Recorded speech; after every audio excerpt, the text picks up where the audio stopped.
Assalamualaikum warahmatullahi wabarakatuh. Innal hamdalillah nahmaduhu wa nasta'inuhu wa nastaghfiruh wa na'udzu billahi min shururi anfusina wa min sayyiati a'malina. Man yahdihillahu fala mudilla lahu wa man yudlil fala hadiyalah. Asyhadu an la ilaha illallah wahdahu la syarika lahu wa asyhadu anna Muhammadan 'abduhu wa rasuluh. Ya ayyuhalladzina amanu taqullaha haqqa tuqatih wa la tamutunna illa wa antum muslimun. Ya ayyuhan nasu taqu rabbakumul ladzi khalaqakum min nafsin wahidah wa khalaqa minha zawjaha wa batha minhuma rijalan katsiran wa nisaa'a. Wattaqullaha alladzi tasaaluna bihi wal arham. Innallaha kana 'alaikum raqiba. Ya ayyuhalladzina amanu taqullaha wa qulu qawlan sadida. Yuslih lakum a'malakum wa yaghfir lakum dhunubakum wa may yuti'illah wa rasulahu faqad faza fawzan 'azima. Wa ba'd.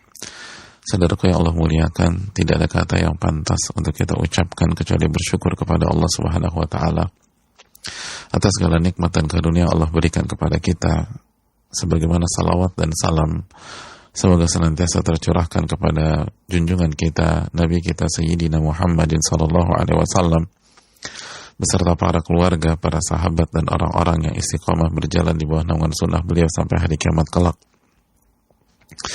Saudaraku yang Allah muliakan,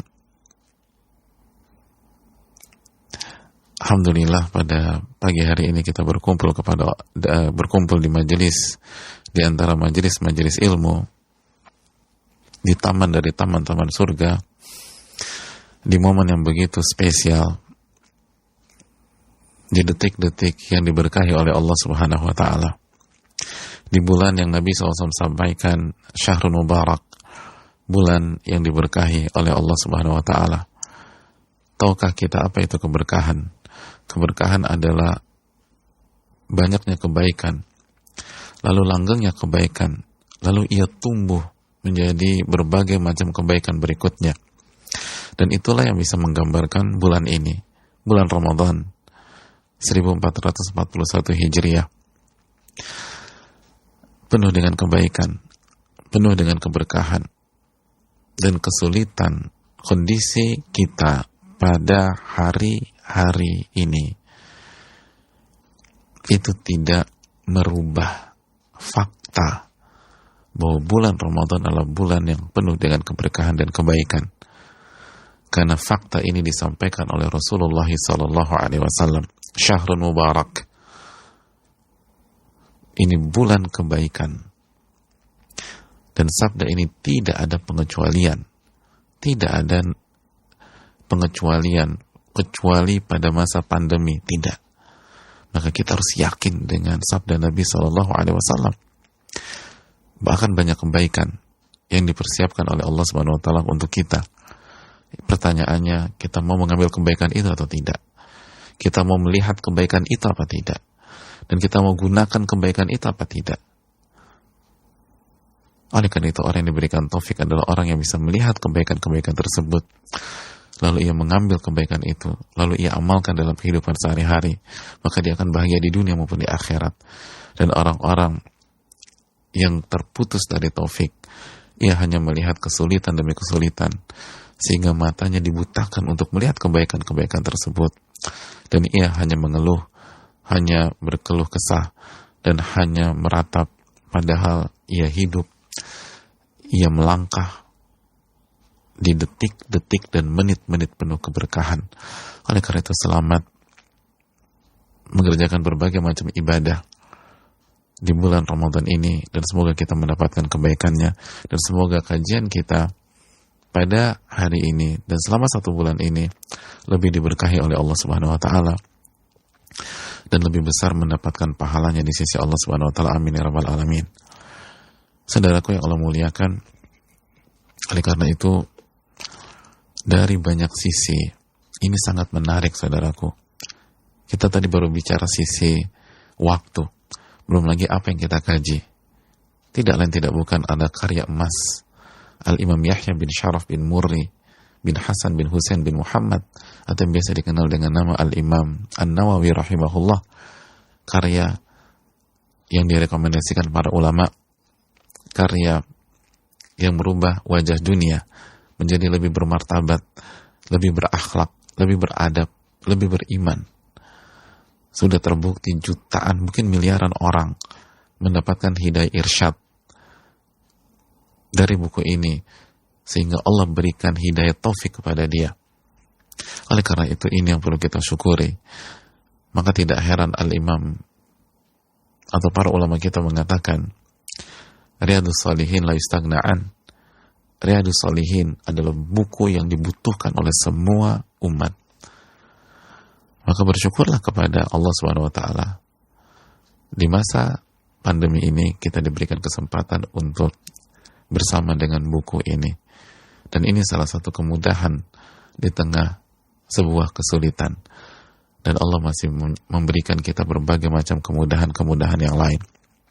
Saudaraku yang Allah muliakan, selanjutnya saya ingin menyampaikan bahwa sudah beberapa pertemuan belakang ini kita punya kendala dan terputus, dan hari ini pun kita mulai agak terlambat dari waktunya, tidak lain tidak bukan karena ada pembatasan pelayanan, sehingga itu berdampak ke durasi kajian kita dan juga pada keterlambatan kita pada hari ini. Jadi memang ada pembatasan pelayanan. Oleh karena itu terima kasih atas semangatnya, dukungannya, dan ingat, setiap ada kendala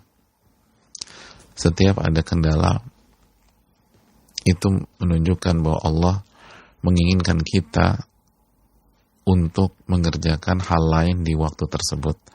Bukan mendengar, bukan mencatat, bukan menyimak, tapi bersabar. Ya, bersabar. Tadi kita mulai jam 5.45, kurang lebih ada 15 menit. Itu 15 menit digunakan untuk bersabar. Digunakan untuk membaca zikir pagi. Digunakan untuk membaca Al-Quranul Karim. Dan amalan-amalan yang lain. Sehingga tidak ada yang mubadzir, tidak ada yang sia-sia. Nggak ada yang mengatakan habis waktu. Habis waktu itu kalau kita bengong. Habis waktu itu kalau kita nggak jelas. Dan mengerjakan hal-hal mubah yang overdosis, apalagi kalau kita isi dengan maksiat. Oleh karena itu bersyukurlah kepada Allah Subhanahu wa taala yang memberikan kita berbagai macam variasi kebaikan. Jadi bukan hanya ilmu saja secara teori atau secara penyampaian, tapi variasi kebaikan dari kesabaran, dari berzikir dan lain sebagainya. Dan terima kasih juga kepada tim pada setiap sesinya yang sudah berjuang dan berusaha untuk menghadirkan ini ke tengah-tengah kita. Dan semoga Allah memberikan pahala yang berlimpah bagi semua pihak dan memberikan kita ilmu yang bermanfaat. Amin ya rabbal alamin. Saudaraku yang Allah muliakan, hari ini kita akan bersama hadis yang kedua yang dicantumkan oleh Al-Imam An-Nawawi rahimahullahu ta'ala. Hadis yang dikeluarkan Bukhari dan Muslim, dan yang akan kita baca adalah redaksi dari Al-Imam Al-Bukhari, dari Ummul Mukminin, dari ibundanya orang-orang beriman. Apa maksud ibunda? Ibunda orang-orang beriman adalah nama lain dari istri Nabi kita Shallallahu Alaihi Wasallam. Dan siapa istri yang dimaksud? Ummu Abdillah Aisyah radhiyallahu taala anha. Dari Ummu Abdillah Aisyah radhiyallahu taala anha. Ya, kita bersama Aisyah radhiyallahu taala anha. Qalat qala Rasulullah sallallahu alaihi wasallam. Aisyah radhiyallahu taala anha menyampaikan bahwa Rasulullah sallallahu alaihi wasallam bersabda, Yagzu jayshun al-Ka'bata. Ada pasukan yang menyerang Ka'bah. Fa idza kanu bayda min al-ardi yukhsafu bi awwalihim wa akhirihim. Dan ketika mereka berada di sebuah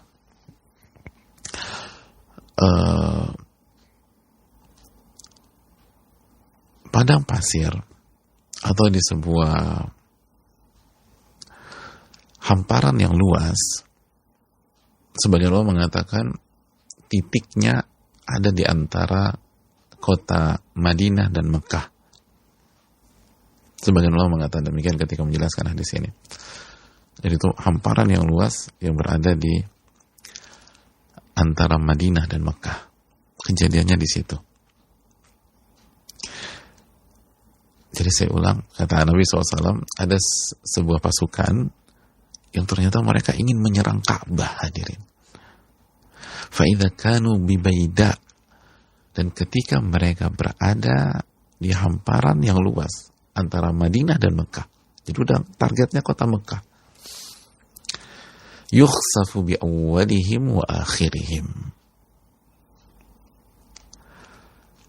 tiba-tiba Allah tenggelamkan mereka ke dalam perut bumi. Semuanya, dari awal sampai orang paling terakhir, semuanya ditenggelamkan, dikubur hidup-hidup. Subhanallah. Semuanya bi'awwalihim wa akhirihim. Semuanya tanpa terkecuali, satu rombongan ditenggelamkan oleh Allah Subhanahu wa taala. Qalat, qultu ya Rasulullah. Ketika Rasulullah SAW bercerita tentang kejadian itu kepada Aisyah radhiyallahu taala anha, spontanitas Aisyah kaget dan bertanya kepada Nabi SAW. Aisyah cerdas. Lalu beliau merasa ada yang gak biasa dengan cerita ini. Maka beliau bertanya, ya Rasulullah, wahai Rasulullah, kaifa yukhsafu bi awwalihim wa akhirihim wa fihim aswaquhum wa man laysa minhum. Ya Rasulullah, bagaimana bisa seluruh rombongan ditenggelamkan sama Allah Subhanahu wa taala, dimasukkan ke dalam tanah, sedangkan di antara mereka ada para pedagang-pedagang yang ingin berdagang di kota Mekah. Dan di antara mereka ada orang-orang yang gak ada hubungannya, tidak berniat untuk menyerang Ka'bah, tapi ikut bersama rombongan itu ke kota Mekah.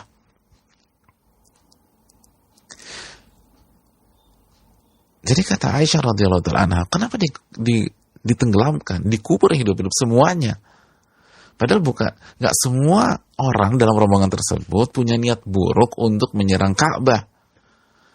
Ada yang bergabung, ikut untuk sampai di kota Mekah aja bareng-bareng. Karena kita tahu nggak mudah melakukan perjalanan sendiri di kondisi pada zaman itu.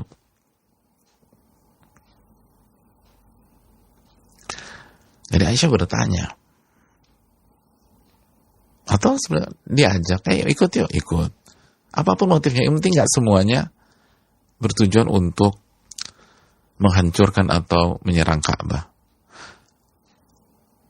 Mendapat pertanyaan cerdas dari istrinya, radhiyallahu ta'ala anha, maka Rasulullah SAW menjawab, yukhsafu bi awwalihim wa akhirihim. Benar, mereka dikubur semuanya, ditenggelamkan semuanya.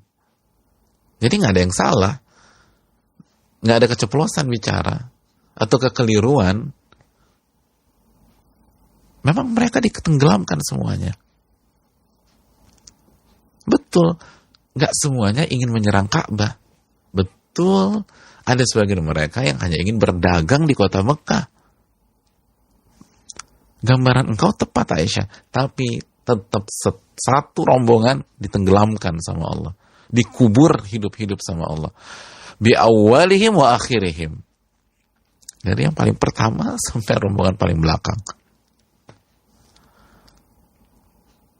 Thumma yub'atsuna ala niyatihim. Baru nanti pada hari kiamat mereka dibangkitkan sesuai dengan niat mereka masing-masing. Yang niat menghancurkan Ka'bah di hari kiamat akan mendapatkan hukuman dari Allah. Yang gak ada niat sama sekali, maka Allah tidak akan zolimi di hari kiamat. Semuanya dibangkitkan sesuai dengan niatnya masing-masing. Saudaraku yang Allah muliakan, inilah hadis yang singkat tapi syarat akan makna. Untuk mengefektifkan waktu, marilah kita mulai menikmati gizi-gizi hikmah hadis ini. Yang pertama, tentu saja kita tidak bisa melewatkan sosok yang menjadi perawi atau sahabat yang meriwayatkan hadis ini. Siapa lagi kalau bukan Aisyah radhiyallahu taala anha, ibunda kita. Masa kita nggak kenal ibu kita sendiri? Aisyah radhiyallahu taala anha adalah putri dari Abu Bakar As-Siddiq radhiyallahu taala an. Sosok yang luar biasa.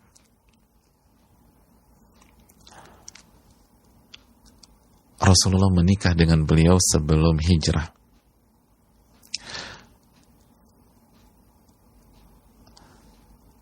Lalu berhubungan dengan beliau ketika berada di Madinah setelah perang Badar di bulan Syawal. Dan beliau hidup bersama Rasulullah SAW selama 9 tahun. Bayangkan, wanita yang luar biasa ini hidup, tinggal satu atap dengan Nabi SAW selama 9 tahun. Dan ketika Rasulullah SAW wafat, usianya kurang lebih 18 tahun. Ada yang mengatakan 17 tahun. Radhiyallahu ta'ala anha. Dan berbicara tentang sosok yang mulia ini, ibunda kita, saudaraku, bicarakan ibu itu nggak cukup 1-2 pertemuan. Ada banyak cerita. Tapi diantaranya adalah beliau adalah sosok yang penuh dengan ilmu. Belia memang. Bayangkan, Nabi wafat. Usia beliau 17 atau 18 tahun. Nabi wafat, bukan nikah dengan nabinya, tapi Nabi wafat usia beliau hanya baru 17-18 tahun. Saudaraku yang Allah muliakan,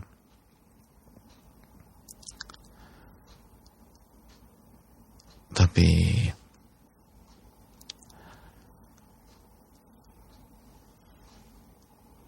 kita sepakat bahwa tua itu berbeda dengan matang. Beliau tidak tua, tapi beliau sangat matang. Dan kematangan itu lahir dari taufik Allah Subhanahu wa ta'ala dan semangat beliau belajar dan menuntut ilmu. Tidak heran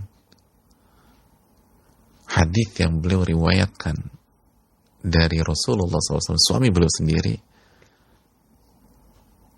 kurang lebih ada 2.210 hadis. 2.210 hadis.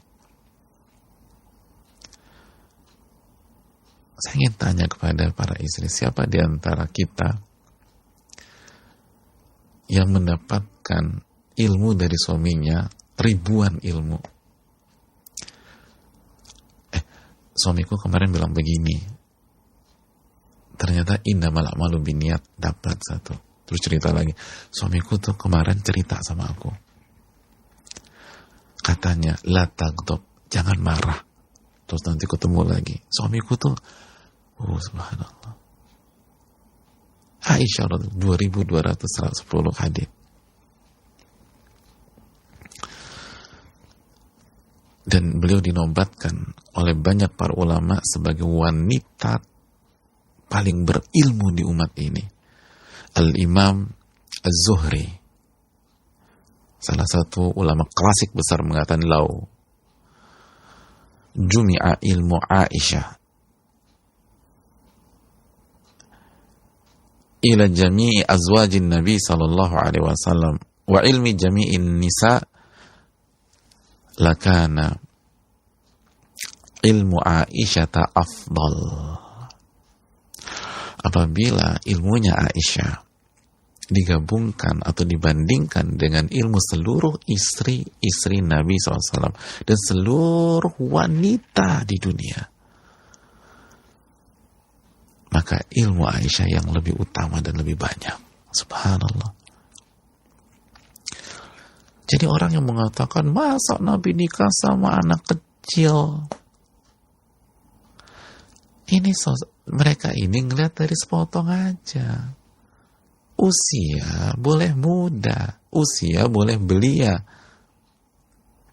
Tapi kematangan, kedewasaan, kecerdasan, ilmu bisa diadu jamaah. Dan beliau nggak tertarik mengadu-ngadu itu. Tapi ulama membandingkan, kalau dibandingkan ilmunya Aisyah dengan ilmu seluruh istri Nabi dan ilmu seluruh wanita di dunia, yang menang ilmunya Aisyah radhiyallahu ta'ala anha.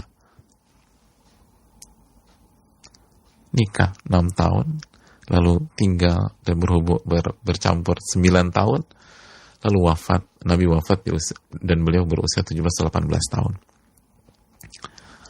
Itu yang dikatakan pedofil. Subhanallah. Itu yang dikatakan eksploitasi anak. 2210 hadis. Tanya, lihat anak perempuan kita di usia seperti itu. Apa kesibukannya?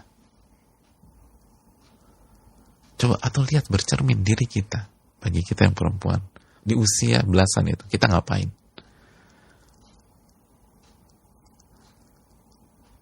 Sematang Aisyahkah kita?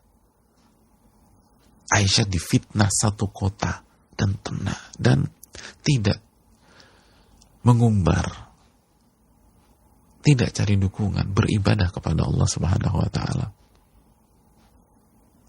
Sebagaimana dalam hadits al-ifk, ilmu beliau itu sangat luar biasa. Oleh karena itu, saudaraku yang Allah muliakan, itulah Aisyah, sahabat yang meriwayatkan hadis ini. Gak selesai-selesai memang kalau kita bicarakan hadisnya, dan kita gak punya banyak waktu. Oleh karena itu, mari kita lanjutkan. Dan semoga kita diberikan taufik dan kesempatan Allah untuk berbicara khusus tentang ibunda kita yang satu ini, radhiyallahu ta'ala anha. Hadirin yang Allah muliakan,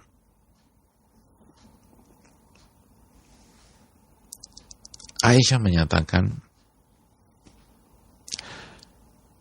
bahwa Rasulullah bersabda, "Yakzu jaisyun al-Ka'bah," dan seterusnya.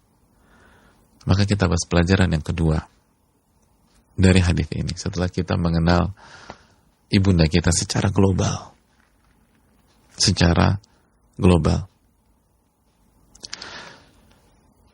Dan hadirin yang Allah muliakan, terakhir tentang ibunda kita, beliau wafat di tahun 57 atau 58 Hijriah. Kalau tidak di bulan Ramadan, di bulan Syawal, di kota Madinah. Wallahu ta'ala alam bisawab.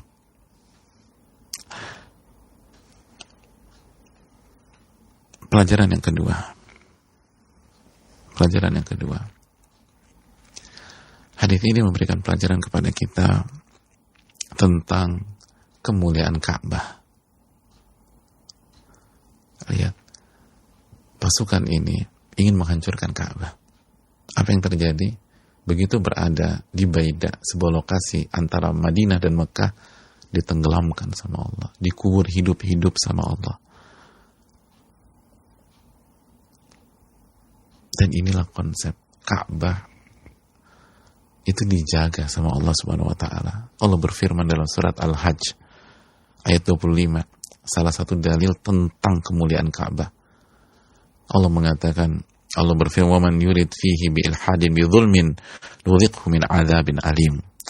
Barang siapa yang berniat melakukan dosa, kezoliman, kemaksiatan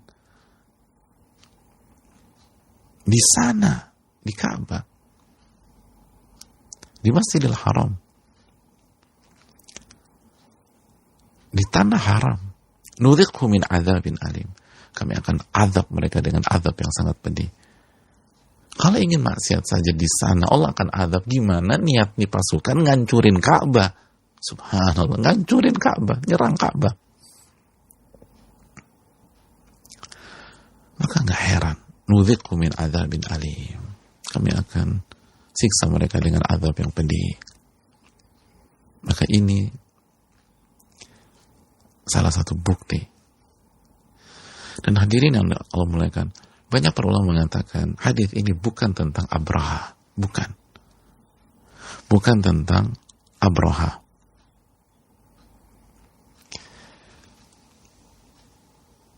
Nabi sedang menceritakan kejadian yang akan datang, kata para ulama. Kalau Abraha, kita tahu tahun gajah, tahun dimana Nabi SAW lahir ke dunia. Tapi ini kejadiannya, Nabi sedang bicara tentang masa depan.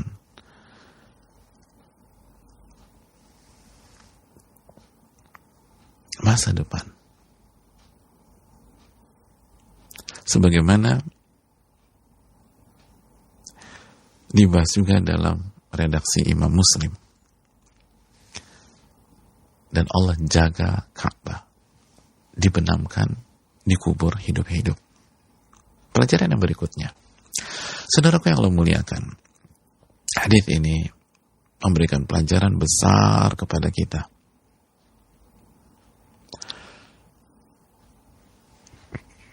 Bahwa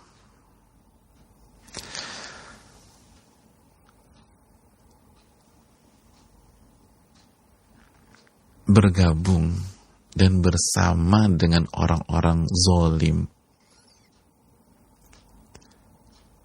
dan ngumpul di tempat-tempat kemaksiatan itu bahaya.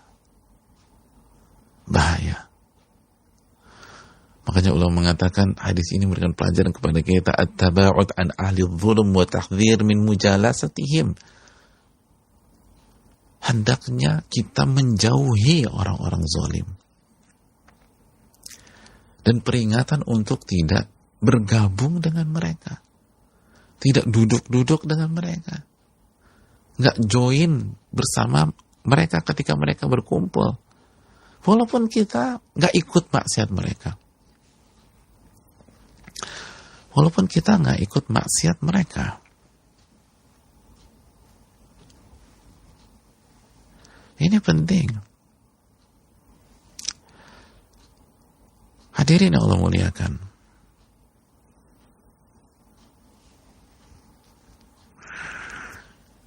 Imam Malik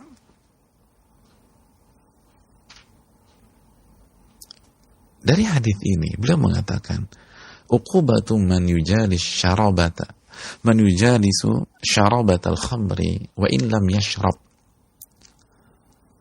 Hadis ini menjadi dalil dihukumnya orang yang duduk bersama peminum-peminum khamar. Satu meja dengan peminum khamar. Ngumpul teman-teman minum khamar. Dia duduk di situ. Walaupun dia nggak minum khamar tersebut, tapi dia ada di situ. Dan dia diam aja.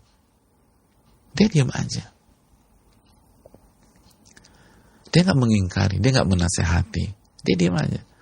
Ketika ditanya, bro kenapa lo duduk di situ? Gue kan nggak minum. Itu Imam Malik mengatakan, ingat hadis ini, hati-hati.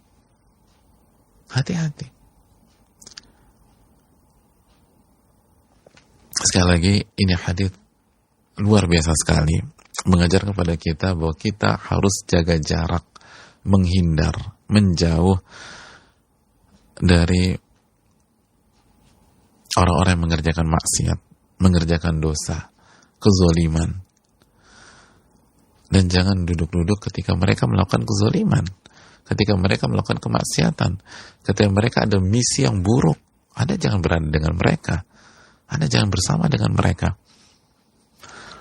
Kenapa demikian? Karena sekali lagi ini fatal.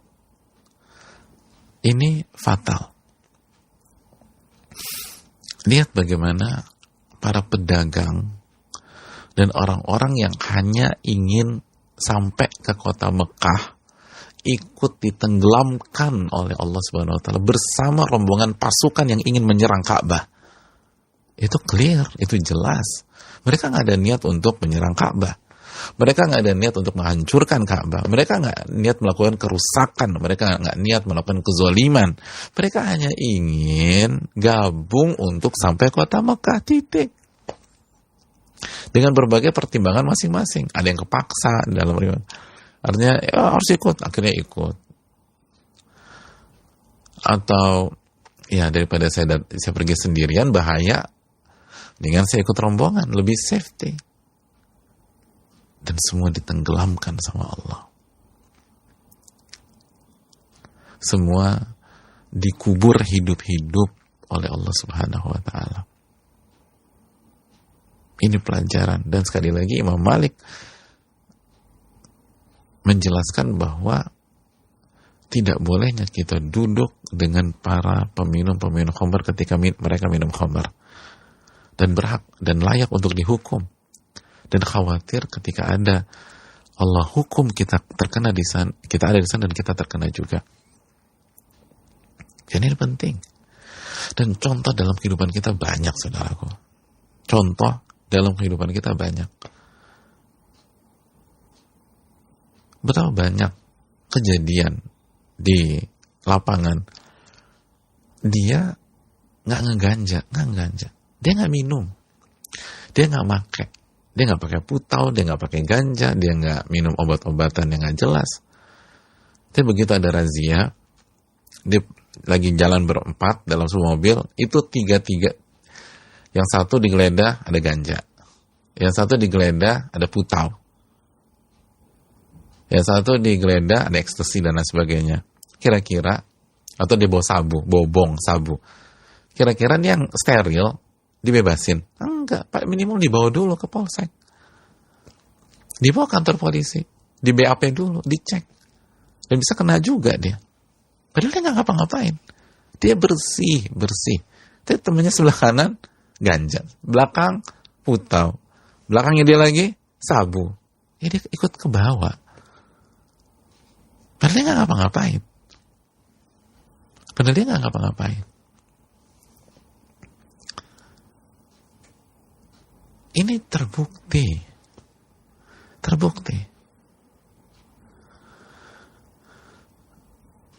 Dia anak baik-baik.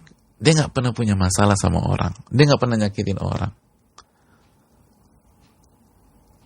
Tapi dia punya teman-teman, anak geng misalnya, ngumpul, nongkrong bareng. Nah, geng teman-temannya ada masalah dengan geng lain. Tiba pas dia lagi ngumpul, datang tuh geng lain yang lagi musuhan, diserang. Jadi ikut ketusuk. Kejadian nggak? Kejadian. Dia nggak ngapain. Saya bukan apa-apa. Pas di sana kena. Dan di beberapa kasus justru yang kena, yang korban orang-orang kayak begitu. Karena misalnya anggota geng punya senjata, punya ilmu bela diri, terbiasa tarung di jalanan, dia nggak ngerti apa-apa. Kebetulan lagi nongkrong di sana, kena.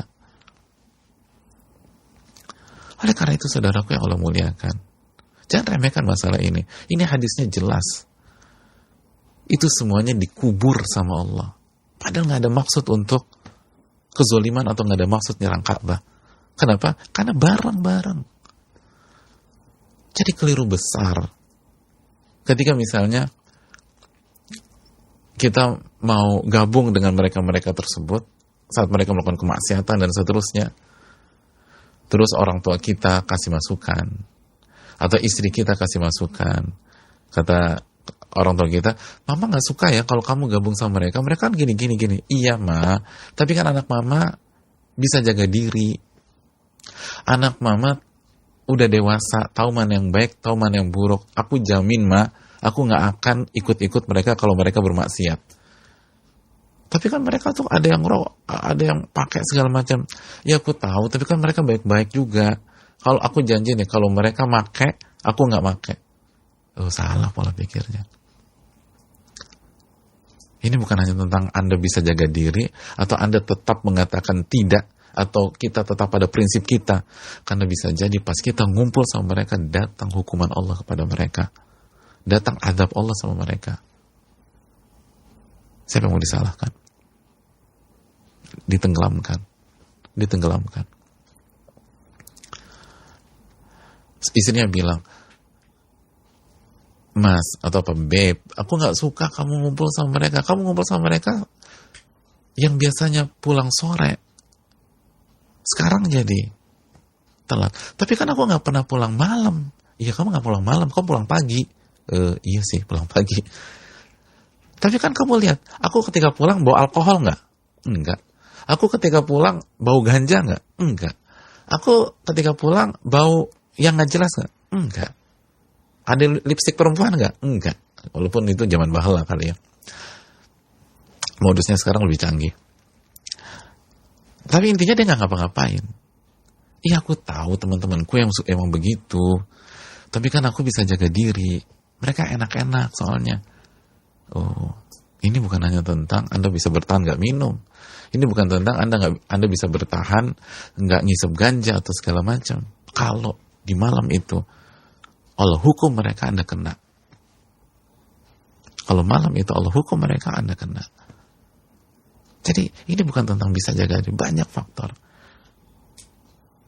Dan seringkali yang ngomong bisa jaga diri kena juga, pakai juga, maksiat juga, zalim juga. Dan kasus banyak, nggak ngapa-ngapain, kena hukuman Allah, kegerebek segala macam, keangkut. Rame deh. Dan kasus seperti ini bukan 1-2 kasus. Ini pelajaran, saudaraku, jangan dekati.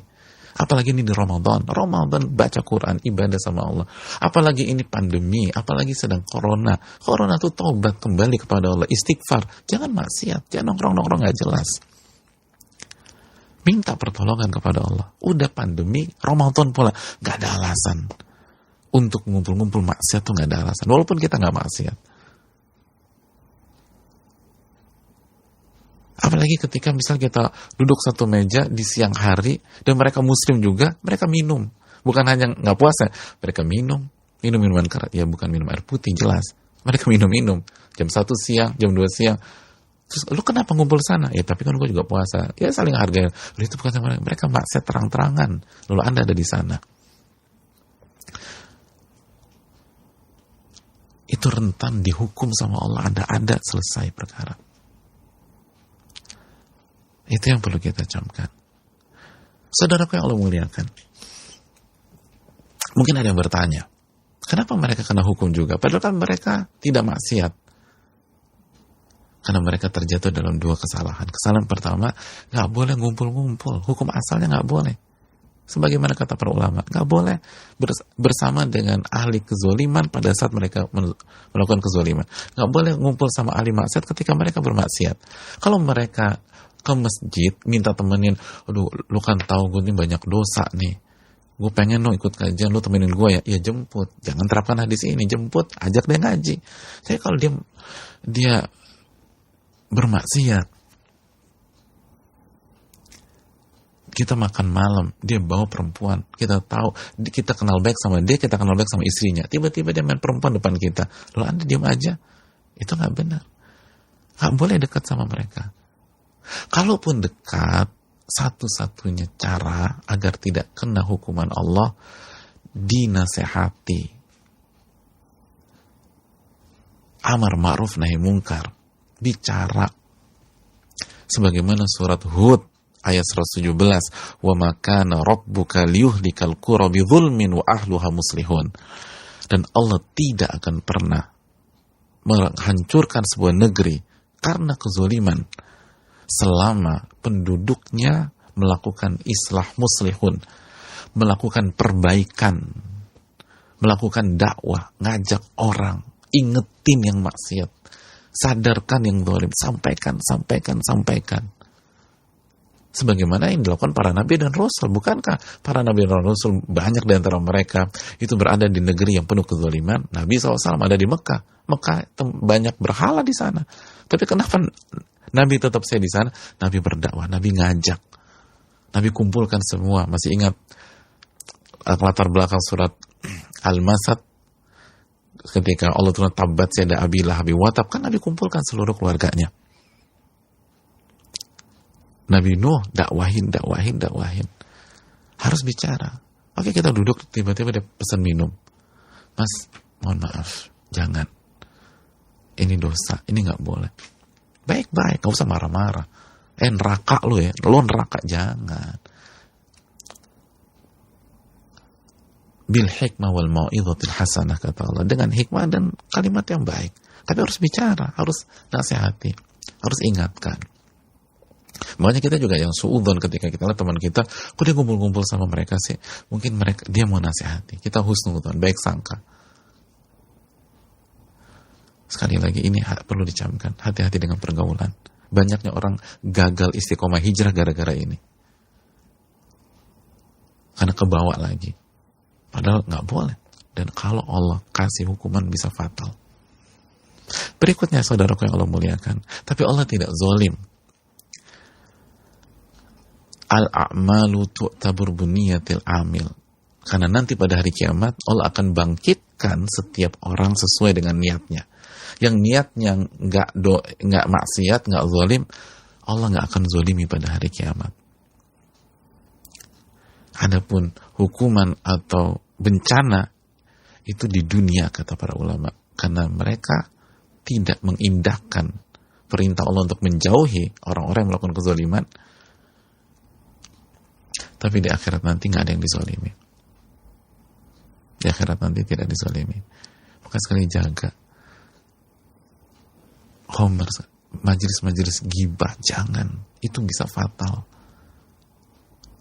Baik kita, baik yang cowok, baik yang cewek, bapak-bapak, ibu-ibu, majelis gibah jangan didengar. Angkat kaki, tegas. Karena khawatir kalau hukum majelis tersebut, pada saat kita ngomongin orang, kita kena di sana. Walaupun kita cuma diam aja. Aku kan cuma diam aja, Ustaz. Yang namanya gibah itu harus ada pendengar. Gak ada gibah tanpa pendengar. Gibah itu ada yang bicara, ada yang dengar. Jadi gak ada alasan aku cuma dengar aja. Yang namanya gibah ada yang bicara, ada yang dengar. Kalau gak ada yang mendengar, dia bicara sendiri. Itu bukan gibah. Itu gila. Atau kesurupan, mungkin. Jadi sekali lagi, saudaraku yang Allah muliakan, ini pelajaran. Tapi kalau la qadar Allah terjadi dialami oleh seseorang, lalu kena sebagaimana hadis ini, dia dibangkitkan sesuai dengan niat dia masing-masing. Allah nggak zalim. Dia dibangkitkan sesuai dengan niat mereka masing-masing. Jadi mereka di hadis ini, yang pedagang, yang segala macam, dibangkitkan hari kiamat, tidak dizolimi sama Allah. Karena mereka nggak ada niat buruk. Ini dijelaskan Al-Imam Ibnu Hajar. Nah, ini pelajaran bagi kita, saudaraku. Pastikan kita punya niat dalam aktivitas-aktivitas kita. Sebagai contoh, Nabi SAW bersabda dalam hadis Bukhari Muslim, Innal muslima idza anfaqa ala ahli nafaqatan wa huwa yahtasibuha. Sesungguhnya seorang muslim apabila memberikan nafkah kepada keluarganya dan dia yahtasibu, dia mengharapkan pahala dari Allah. Saya ini kasih nafkah per bulan untuk istri sama anak-anak, mencari pahala dari Allah Subhanahu wa taala, mengharapkan wajah Allah Subhanahu wa taala. Karena Allah dan Rasulnya memerintahkan saya cari nafkah. Ini bukan hanya sekedar tanggung jawab suami, titik. Ini bukan tentang nikahin anak orang, gue harus tanggung jawab, titik.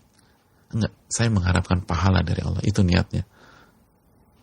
Ini bukan hanya tentang jadi pemimpin yang bertanggung jawab dan sebatas manusia atau hablum minan nas, tapi ini mengharapkan pahala dari Allah.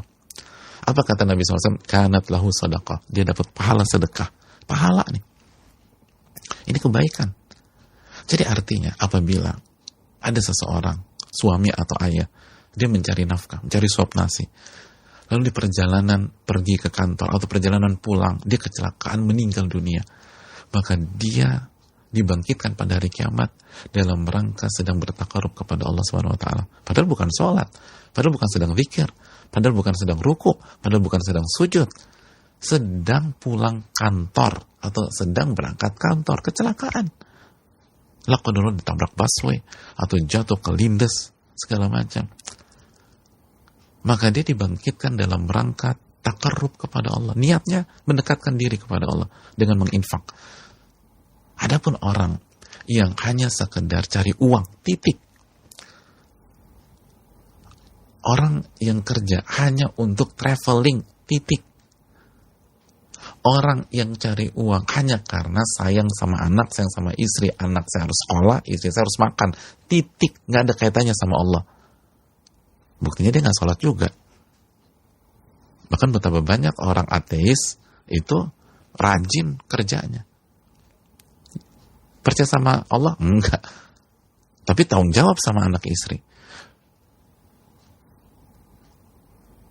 Maka ketika meninggal dalam kondisi begitu, nggak dapat apa-apa. Sayang. Ini niatkan saudaraku.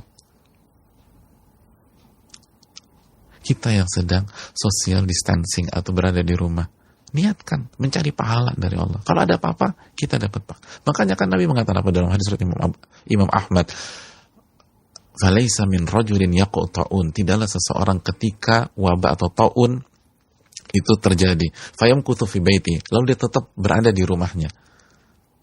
Dalam riwayat Bukhari, dia tetap berada di kotanya. Karena seringkali kita nggak bisa dengan kondisi seperti ini, kita harus keluar. Tapi dia tetap bertahan, dia nggak kabur ke kota lain dan seterusnya. Karena takut terhadap taun atau wabah tersebut, dia tetap berada. Terus apa kata Nabi? Langsung dapat pahala syahid? Tidak. Sabiran, dia sabar. Wa muhtasiba, dan dia mengharapkan pahala dari Allah. Dan dia beriman kepada takdir, bahwa apa yang menimpa dia tidak akan meleset karena itu yang ditakdirkan oleh Allah. Maka dia mendapatkan pahala seperti orang yang mati syahid. Jadi ada niat di sana. Mainkan niat, saudaraku. Mainkan niat, ini penting. Sehingga kalau ada apa-apa, nanti pada hari kiamat kita dibangkitkan dengan niat baik kita.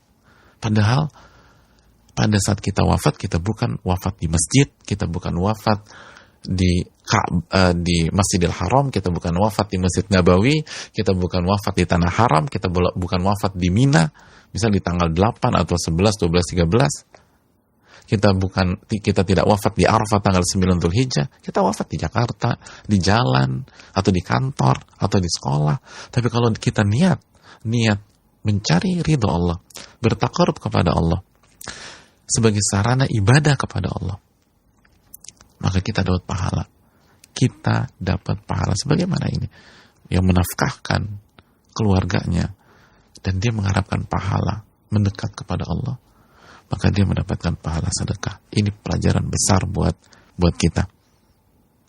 Hadirin yang Allah muliakan, dan ini menunjukkan Allah tidak zalim. Dan yang terakhir, sekali lagi, hadis ini memberikan pelajaran kepada kita bagaimana kehidupan rumah tangga yang sesuai dengan sunnah Nabi SAW. Ada komunikasi antara suami dan istri. Nabi mengedukasi, bercerita, mendidik istrinya. Aisyah bertanya. Terus ada Q&A. Jadi Q&A ini konsep rumah tangga Islam. Ketika Aisyah agak bingung, nggak ngerti kenapa begitu, langsung tanya kepada Nabi SAW. Dan komunikasi dengan adab. Makanya para ulama mengatakan, lihat bagaimana Aisyah memanggil suaminya. Kata Aisyah, ya Rasulullah, wahai Rasulullah. Ini nggak ada branding di situ. Ini tentang suami dan istri, berdua, suami dan istri. Tapi tetap manggil ya Rasulullah, wahai Rasulullah. Nggak manggil Muhammad. Kok Muhammad sih? Ya kan nggak ada siapa-siapa. Ya udah manggil nama aja. Atau lo tuh ya lagi, subhanallah. Ini istri, ya Rasulullah. Lihat adab. Lalu ada pembicaraan, komunikasi, tanya jawab. Oleh karena itu hadirin yang dirahmati oleh Allah Subhanahu wa taala, inilah hadis yang kedua, hadis yang memberikan kita pelajaran yang besar. Dan hati-hati dengan yang tadi kita sampaikan, jangan gabung dengan ahli maksiat atau orang yang zalim di kezalimannya pada saat mereka melakukan kezaliman, melakukan dosa dan maksiat. Dan jangan sampai keberadaan kita justru memperkuat mereka, memperkuat maksiat, memperkuat kezaliman, supporting terhadap mereka. Maka itu sebuah kesalahan fatal. Dan sekali lagi, tapi Allah tidak zalim. Nanti pada hari kiamat dibangkitkan sesuai dengan niat kita masing-masing, dan ini pelajaran bagi kita. Hati-hati, camkan niat. Hari-hari ini niat yang benar. Untuk dokter juga, pada kesempatan kali ini, jangan hanya niat secara profesional. Jangan. Kalau ada apa-apa pada saat kita bertugas, pada saat kita melayani dan berkhidmat pada pasien-pasien dan saudara-saudara kita, niatkan taqarruban, mendekatkan diri kepada Allah, mencari pahala. Niatkan hadis Nabi SAW, kana Allah fi aunil abdi maka al abdu fi auni akhi.